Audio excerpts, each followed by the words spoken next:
Hola, buenas tardes.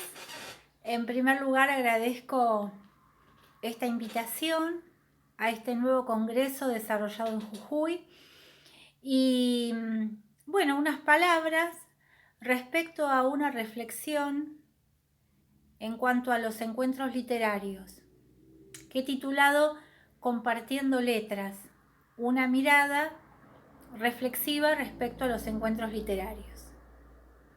Y para referirme a encuentro literario, voy a mirar primero cada uno de los términos. Así que en principio será la palabra encuentro.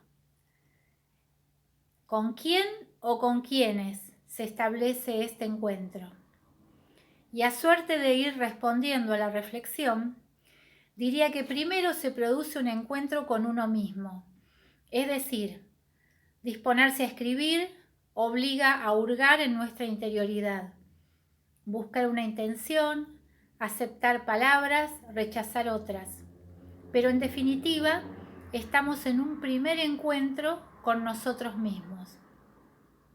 En palabras de la antropóloga y novelista francesa Michel Petit, la literatura tiene fundamental importancia para la subjetividad y la construcción de sí mismo. La literatura nos da esas otras palabras para que podamos hablar del mundo y, lo que es más importante, de nosotros mismos de otra manera. Esas otras palabras que tal vez nos permitirían ubicarnos en una posición de sujeto distinta a la que la sociedad podría destinarnos. Esta es una cita de Lecturas del espacio íntimo al espacio público de Michel Petit. Luego se habrá establecido el encuentro con el texto, una ardua tarea que demanda de lecturas y relecturas, hasta la aceptación del producto realizado. Es un largo y sostenido encuentro el que se mantiene entre el escritor y su texto.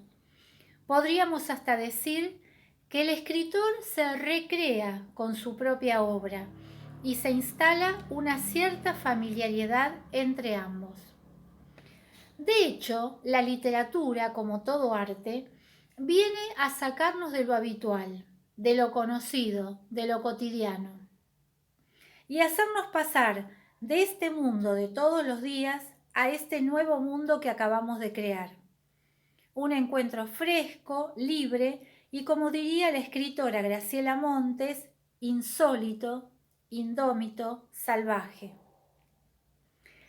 La literatura, dice Graciela Montes en La frontera indómita, como el arte general, como la cultura, como toda marca humana, está instalada en una frontera espesa que no pertenece al adentro, a las puras subjetividades, ni al afuera, el real o mundo objetivo.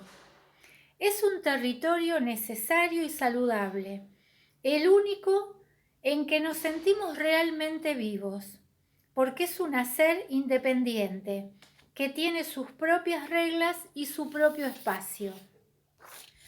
Ahora bien, ¿qué ocurre cuando ese encuentro se da con otros? Es decir, cuando las producciones se comparten.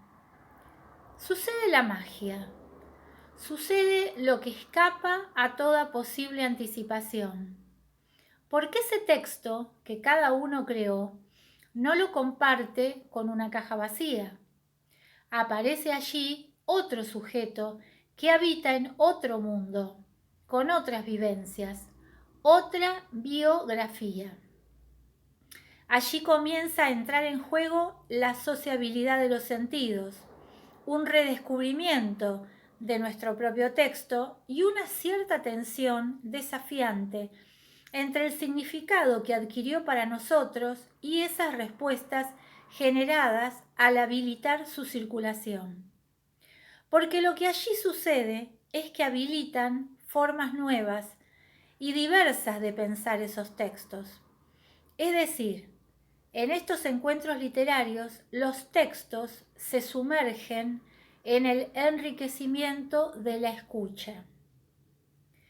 Cecilia Bashur, en ocasión de un homenaje realizado a la Magister Maite Alvarado, expresó: ser escuchado, sentir la palabra propia valorada por otros, es vivido en muchos casos como una situación extraordinaria, como algo excepcional.